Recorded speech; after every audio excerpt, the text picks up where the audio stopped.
Nobody's really Like, looking he's out cancelled. He's really for what he's cancelled, doing.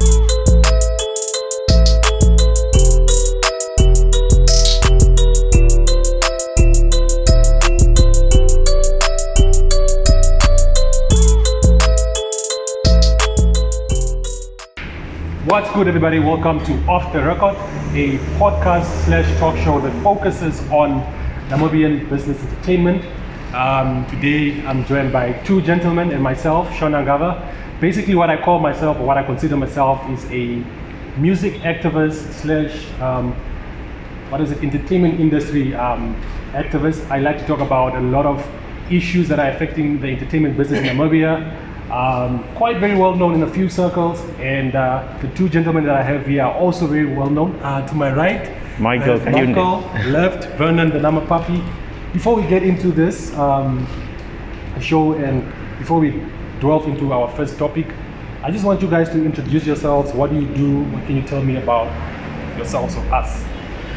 Michael Kayunde, entertainment reporter, TV show producer, hip hop fanatic, and all things music related, man. Vernon the Namapapi, radio presenter, artist manager, label exec. What else can I add? Because these niggas be saying a lot of stuff, man. You have to. But anyway, yeah, man, we're here. Shout out to the basement for allowing us to shoot here. It has been shout out. A long run trying to get a venue, trying to just get everything together to bring you the show where we educate you and inform you on what's happening in the industry and how you can, navigate as an artist as well. All right, so talking about things that we wanted to bring you, one of the most current topical issues in the entertainment business is the numbers. Exactly. After 10 years in the business, after spending about 100 million Namibian dollars, they've cut ties with NBC, and NTC. they're currently looking for sponsors. Yeah. So I want to know, what role do award ceremonies play in the music business, especially for a small industry like Namibia that's taking off? Apart from the recognition that the artists get, and the drive that pushes them to, keep releasing quality and keep putting their work out there, it's also a platform that exposes Namibian artists to an international platform. Like we were talking about the other day, how Namas, received numerous awards for being one of the biggest award shows on the continent. So obviously, the African continent is looking at the Nama, so it's exposure for the Namibian artist as well. And man, I'm just kind of conflicted that we did not have the Namas for 2021. It looks unlikely that we're gonna have Namas, because I really want people that actually worked hard during 2020 to get rewarded, because everybody, half of them, most of the industry decided, let's not put out anything because of COVID, but some people are like, you know what, let me, push through this. So, it would have been great to see some people rewarded for pushing through a tough year. So Mike, seeing that the numbers play a vital role, it's just not musicians who are eating from the numbers.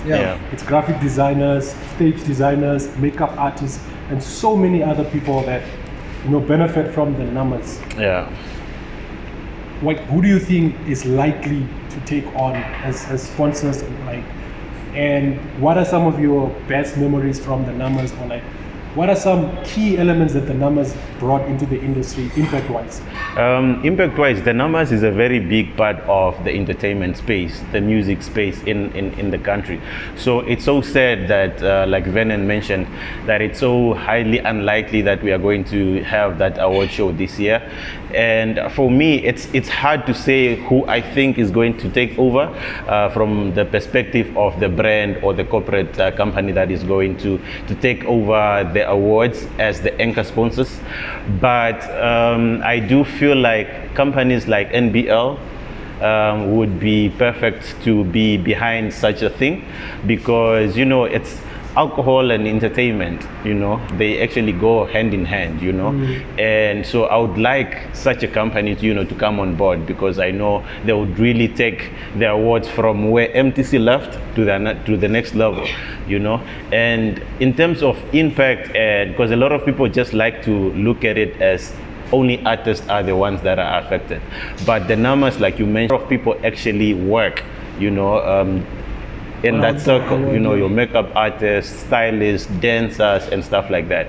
So the fact that we don't have such a big platform for all of those creatives, it's sad because we don't know what is going to happen, and it actually makes it harder because it's COVID times, and entertainment is one of those spaces or industries that have been hard hit by the COVID times. We are literally going to be the industry that is going to open up last, you know. So now I can understand why brands are, you know, not willing to jump on already, you know, but I just wish they understand that we need their support, you know, the industry, the arts industry needs their support. They need to come through so that we can carry on with the awards. All right, Yeah. gentlemen, just in one word, the legacy that the Namas left. But also when you put it like Hey, that, man. it's like, No, we are you're never not giving going us an to- option to yeah. either critic or, you know, Yeah. We know compliment. it was a very controversial platform. Yeah. Some people felt that they either had favorites that were winning awards. Yep. Some people felt that they really did not recognize some people in the industry or some creatives in the industry. yeah. So what legacy do we have right now for the numbers? That now that they are closing, like if you take Yeah. back the 10 years that they were in the industry, what would you say they've done for the industry? So we can just wrap up the topic. They've had a great impact, you know. They have turned, you know, newcomers into superstars. They have, you know, given a lot of money to Namibian artists in a great platform. But also, one critic that I've always had towards the numbers was the fact that most of the categories were 100% voted by the judges, and only Song of the Year was always or has been the 100% fan voted, you know, category. And I would really like that to change with the next regime. So make it at least 30-70, because, you know, guys like Gaza have a lot of fans. So if it's 100% fan based again, then it's also gonna be a bit unfair to the younger guys. But I feel like the last, you know, regime could have changed that, you know, make it a bit more fan-based as well. Like they talking about regime, like it's It's not that deep, You right? were talking about legacies, bro. You're talking about legacies, talking so about the regime. Yeah, like it's like a Gaddafi or like, no, it's not Nelson Mandela. It was a Kanjo, But, bro. I just want to add on his categories part. You know, the one thing that I think has like a dent in their legacy is just how the categories were set up. You know, there were certain categories that the Namas got rid of, like best event of the year. Radio presenters, journalists, yeah. Radio present, because I feel like those are the people who contribute the most, not the most, but they do contribute a lot, you Yeah. know. So the fact that you are not awarding, you know, the biggest event of the year is a bit dissatisfying for me. Yeah. And then you are prioritizing giving AKA or whatever, like that award where they have a Pan-African, yeah. like I just feel like we are out here crying for validation from other African countries. Yes, we are a continent and we also do consume music from outside, but you don't see, you know, the Summers or an award in Nigeria, you know, giving us something, you know. So why not keep that money here? I feel, 100%. yeah. All right, so if you're watching the show with us right now, do let us know what were some of your best and worst moments from the numbers. We would love to know. And gentlemen, I want to move on to another issue Yeah. that is also quite controversial, not really controversial, a topic or an industry, what is it? Debate, dialogue. Debate, right now. Yeah. It's RTE, they come in with a bang, 11th of August 2020, I think. You even know the name. The exact Oh, August date. 2020, and then Yeah. remember the Eagle come through, they have a roster of artists that they signed and Yeah. people that they are, you know, announcing to us. Yeah. And barely 6 months into it, artists are leaving the label. There are some issues with, you know, the label. Looking back at what RTE has done so far, what type of impact, not really impact, where are they in the industry? I would say it's still coming up, because longevity kind of proves whether you're established or not. Like you can come in with a bang and as a new artist have a great year and then go off again like the next year. But for them, they came in with a bang and they're moving a bit steady, but losing guys like Spuza put a dent in the label. But one thing I liked about them is the fact that they tried to bridge the international gap by bringing on international features. Although they kind of, failed to cross promote, because you'd see guys like Dallas on Stanzo's song, but Dallas is not pushing the song from his side. So Dallas's fans doesn't see that you worked with an artist from Namibia. Only fans in Namibia know that they've worked with Dallas or which international artist was on a Namibian artist song. So it only stays in Namibia. You get me? Okay. Yeah, that's a very fair point. It's a very fair point. But I want to know, they have Stanzo, they have Cursa, Shana, Mega, all these stars on Chester. Chester as well. Who do you think is like the standout star from this roster of like creative? After Spuza left? After Spuza because he was the main guy. Do they still hold like industry breaking rights in terms of like the stars that they have here and not the stars that are coming in from South Africa or wherever? I do feel like... Can they still make like an impact or create like noise around their label? Very much. I do feel like they are still left with talented artists. Spuza leaving, obviously, like he said, made a dent into the label.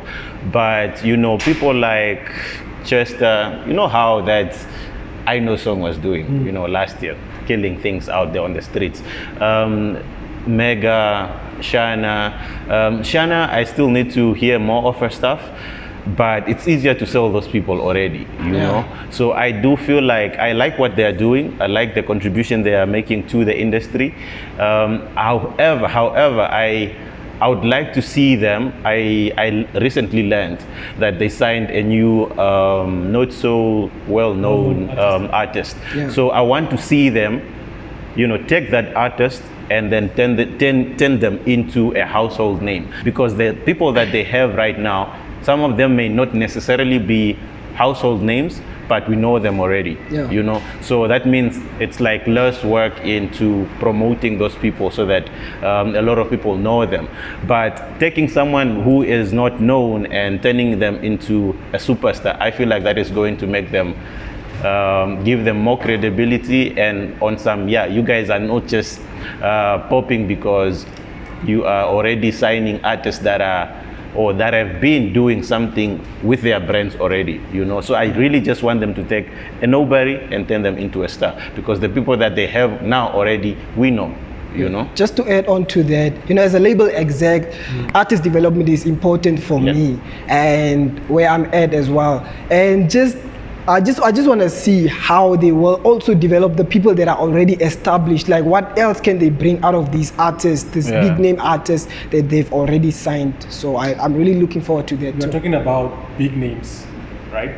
And the name that stands out for RTE and probably also a controversial signing for them is Stanzo. Remember on the onset of Me Too Namibia, he was also one of the guys who were, named for allegedly raping woman. So I want to know from you guys, was it a wise decision to sign him, and where do you level him up in the industry right now? Where is Stanzo in the? Because I feel like nobody is looking for Stanzo. Nobody's really looking out for what he's doing. Like, remember the concert last year where AK was performing? He came on and people were like, "What's going on? Why is this guy performing?" When initially he was on the poster, and then people complained. Now we don't want to see this guy at the concert, but he still performed. And then so imagine RTE hosting a concert and having this guy. It won't go down well. So I don't think it was a wise decision for them to sign this guy. So I don't see him making major strides in the Namibian music industry. I'm sorry.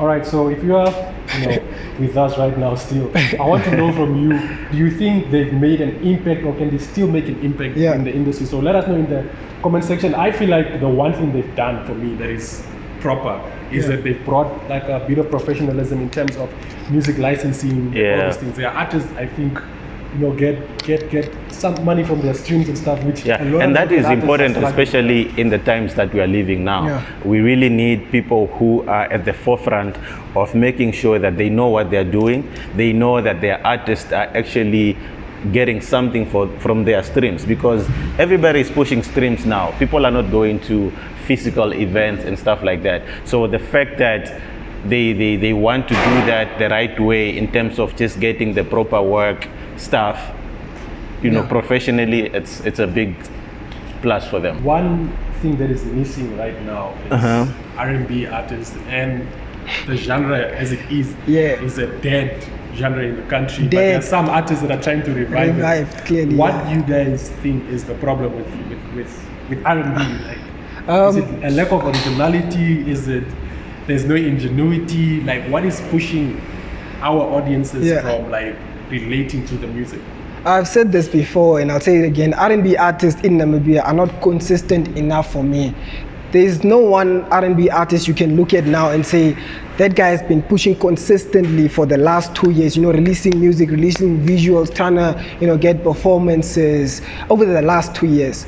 So consistency is something that's lacking from them. So that's why you don't see one artist or the whole genre prospering, because you need a bunch of people to push for everybody else to recognize R&B, you get me? So consistency clearly lacks. Mike, do you agree? I agree on that, because like you said, like even in the last year, you can only maybe mention 3 Namibian R&B artists who were just outstanding with their work, and on top of that, another thing that I feel like the genre is dead is just because the music that they make may not necessarily relate to many Namibians, you can make good music, but if it's not relating with the audience at home, it's going to be difficult to blow over, because now you will have to rely on making sure that maybe your online presence is fire, so that other people elsewhere around the world can catch on. And that's so hard, especially coming from a country like Namibia, where we are literally at the end of the world, so that means we need to work harder to be recognized, so I would like to see a lot of R&B artists making music that speaks to Namibians, that a lot of Namibian people can relate to, and I believe, or I think, they would be appreciated more if they do that. Just an advice. Doesn't mean you have to take that route. If you want to make music for the outside world, it's still fine, but you need but to if you want to make it here in Namibia, you have to cater for this market. Exactly, even if you feel like you're way ahead of your time, or your Namibians are not for you. Also, another thing is that R&B artists, it's not that we don't have good vocalists in Namibia or talented singers and songwriters. They just need to get off Instagram. They just want to sing on Instagram, post their little videos, go to the studio, record something, put it out. They become cover artists. Exactly. And I actually don't like it when, because there are certain artists like Desmond, I don't support it when he's doing covers. 10 years in the game, 10 years in the game. Covers. This guy is big at what he does. He's just flexing his No, nah, bruh. He can do that, but the thing is, you are Desmond. You are supposed to be one of the biggest artists in that genre. So why are you still doing covers? I mean, you can do it, but don't be known for that, you know. But shout out to him. He recently got signed to a Paris-based company. Since he has been a little bit quiet, I can't wait to see what that deal is going to do for his brand and just overall music, because we haven't had a lot of music from him in a minute. So I can't wait to see what they come up with. Right, just to close off the topic, give me 5 Namibian R&B artists that you think are pushing the envelope right now. 5. You're asking for too much, man. Are they even 5? I can go with my 5. Okay, let's start with you. I can give you 3 at least. It's Waters. Okay. Then we have Yeezer. Yeezer, isn't the Afro pop? It is Afro pop R&B. It's got the same vibes. Okay. Then can we add King Elegant then? Then we have, Kakia. Okay. I think she's also killing it. Yeah. Actually, you see now, Wyclef was doing his thing as well. Yeah. And then we have Dire Fox. Yeah. Those are R&B artists that I feel are like. Are those 5 or 4? They are 5. They're 5. Okay. I think I can go with Of course, Waters, Dire Folks, Wyclef, he's got a lot of NAMA nominations and there's like 5 songs out, so he's doing pretty good. Kakia, I'd like to see more from her. I know she's talented, but I'd really like to see more from her. She has the potential. Yeah. So Kakia, you're number 5. Okay, Michael. Okay, for me, I'll start with Elia Da Vinci, and I'll explain why I'm mentioning that. Because the first time I heard his music, I sort of like categorized him as a rapper. But, Same, yeah. Yeah, but as I, started consuming more of his music, I actually realized this guy is a singer, and the fact that he can rap is a plus for me because that is my first love. So Elia is on there, Waters obviously,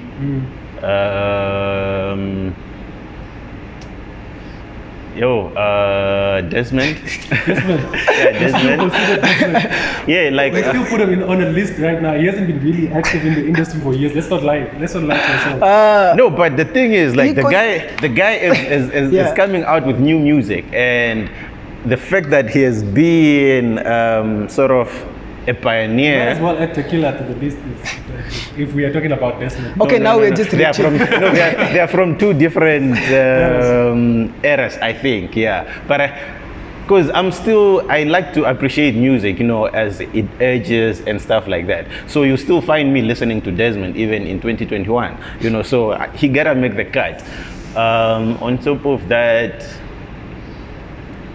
Stuff, It's man. fine, man. Stuff. We don't have 5 Yeah, consistent it's tough. R&B artists. I don't we don't have have 5. 5. Yeah. I don't have 5. All right, so if you're watching right now, do let us know who your top 5 R&B artists are in the country.